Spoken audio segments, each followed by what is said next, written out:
Bonjour, c'est Bertrand Lebovici qui vous parle de drogue. J'ai hésité un peu entre deux sujets. D'une part, ce qu'on appelle les nouveaux produits de synthèse, hein, qu'on trouve habituellement sur le net, les cannabinoïdes de synthèse, les catinones. Et puis, je voulais vous parler du fentanyl, ou plutôt des fentanyls. Et c'est ce deuxième sujet que j'ai choisi parce que je pense que c'est un des plus préoccupants dans le monde des drogues aujourd'hui.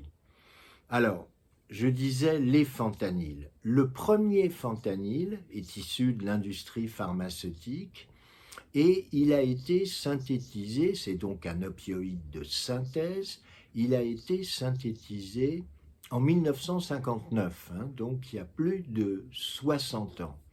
Ensuite, une série d'autres fentanyls ont été synthétisés. Le plus puissant de ces fentanyls, c'est le carfentanyl, qui est utilisé exclusivement pour endormir de gros animaux comme les éléphants et qui n'a aucune indication en médecine humaine. Mais d'une manière générale, ce qui caractérise les fentanyls, c'est leur très grande puissance et de ce point de vue-là, ce sont des substances qui constituent une rupture dans l'histoire bicentenaire des opiacés.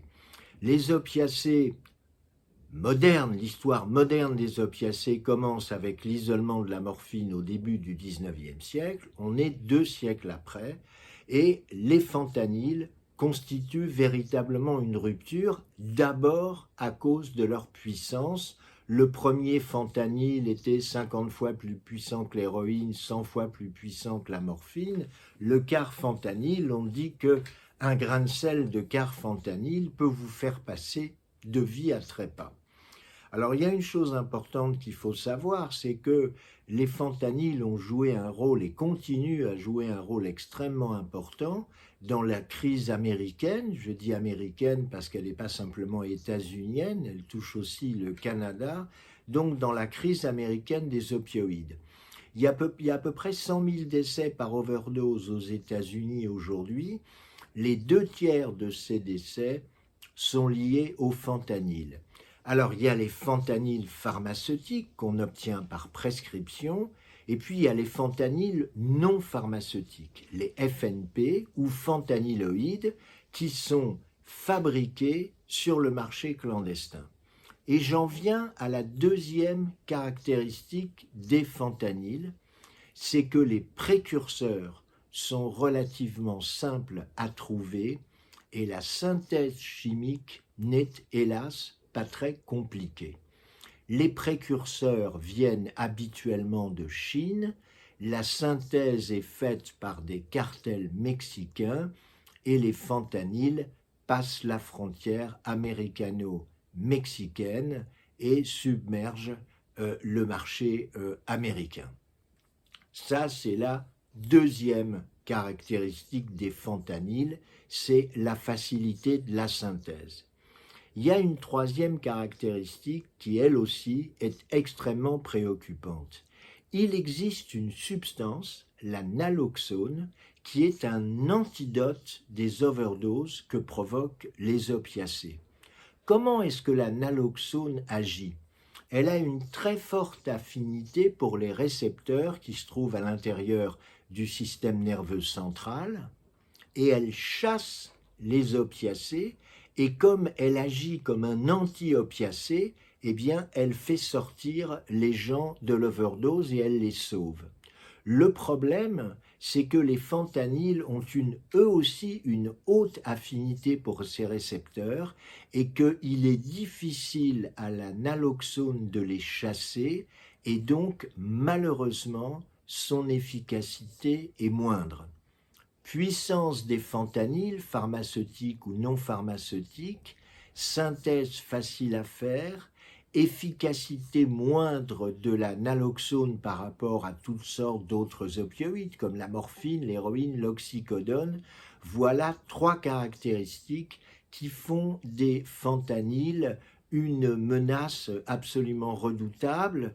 Je l'ai dit, il y a à peu près 100 000 overdoses mortelles aux États-Unis actuellement, et les 2 tiers de ces overdoses sont liées au fentanyl, habituellement au fentanyl non pharmaceutique, au fentanyloïde. Je me souviens avoir eu il y a quelques années une discussion avec un travailleur social qui travaillait à Montréal, un travailleur social français, et il m'expliquait que même la cocaïne était coupée au fentanyl. Alors ça a l'air assez paradoxal parce que lorsqu'on cherche un stimulant, on ne cherche pas une substance qui va vous faire, comme on dit, piquer du nez. Mais en tout cas, la cocaïne elle-même était coupée au fentanyl et d'une manière générale, que ce soit dans la rue ou sur les opiacés qu'on peut obtenir par Internet, ils peuvent parfaitement être coupés au fentanyl. Moi, il y a un moment, je me demandais pourquoi un test simple et qui existe n'était pas utilisé plus fréquemment aux États-Unis. C'est parce que la plupart des gens qui consomment des opiacés issus du marché clandestin savent ou ne savent pas que les opiacés qu'ils vont utiliser vont être coupés au fentanyl. Alors, il reste un mystère là-dedans, c'est comment se fait-il que la crise des opioïdes n'ait pas touché l'Europe? Ça reste assez mystérieux parce que manifestement, le marché américain, aux États-Unis comme au Canada, est tout à fait saturé. Et si les fentanyloïdes arrivaient de manière un peu massive sur le marché européen, on le saurait très rapidement parce qu'il y aurait un très grand nombre d'overdoses. Au bout de quelques jours ou de quelques semaines, on saurait qu'il se passe quelque chose de grave. Aux États-Unis, où il y a des centaines de milliers de personnes opio-dépendantes, c'est à la fois le développement des salles de consommation à moindre risque qui devrait être mis en œuvre, mais ça n'est pas le cas. Il y a une très forte réticence états-unienne à développer ce qu'on appelle aussi des salles de shoot, qui sont des salles de consommation à moindre risque. Il y en a quand même 2 à New York. Très longtemps en Amérique du Nord, il n'y avait que la salle de consommation à moindre risque de Vancouver. Maintenant, lentement, commencent à se développer des salles de consommation aux États-Unis. Et puis, il y a une deuxième chose qui est nécessaire, c'est de favoriser l'accès aux soins des personnes et en particulier leur accès à des traitements de substitution, méthadone ou buprenorphine, et surtout buprenorphine parce que la buprenorphine met à peu près à l'abri, est un des rares opiacés, un des rares opioïdes qui mettent à l'abri d'une overdose. Et puisque je parlais d'accès aux soins, il y a une dernière chose importante qu'il faut dire à propos des fentanyls, c'est que, comme on le sait, l'accès aux soins aux États-Unis n'est pas une chose simple, elle n'est pas du tout aussi simple qu'avec les systèmes de sécurité sociale qui existent peu ou prou et de manière puissante dans la plupart des pays européens. Et de fait, ce qui a beaucoup frappé les observateurs au début de cette épidémie, de cette crise des opioïdes, c'était le fait que, contrairement aux épidémies précédentes, qui avaient principalement affecté les minorités visibles, comme on dit, en particulier afro-américains, hispaniques, là c'était des blancs, on devrait dire des petits blancs, issus souvent de ce qu'on appelle la Rust Belt, la ceinture de rouille, et qui avaient été sacrifiés par la mondialisation, qui consommaient ces substances. J'en profite pour vous parler d'un bouquin formidable qui s'appelle Mort de désespoir, l'avenir du capitalisme, qui a été écrit par Anne Case et Angus Deaton. Angus Deaton, prix Nobel d'économie.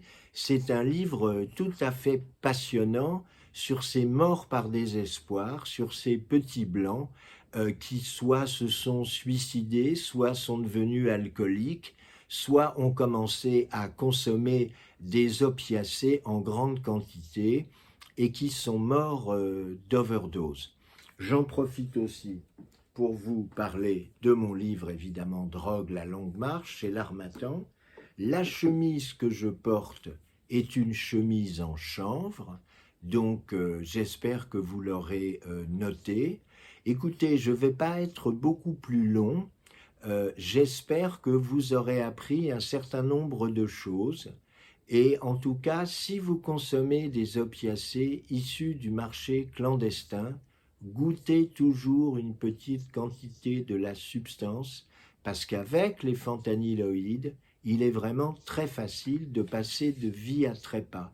J'ai peut-être oublié de vous dire que les précurseurs venaient habituellement de Chine, que la synthèse se faisait au Mexique et que c'était donc les cartels mexicains qui inondaient les États-Unis et comme il est habituel dans le cadre de la prohibition des drogues, ce que les services de répression arrêtent, c'est une toute petite partie du trafic et les États-Unis, le Canada non plus d'ailleurs, l'Amérique du Nord n'est pas prête de sortir de cette crise.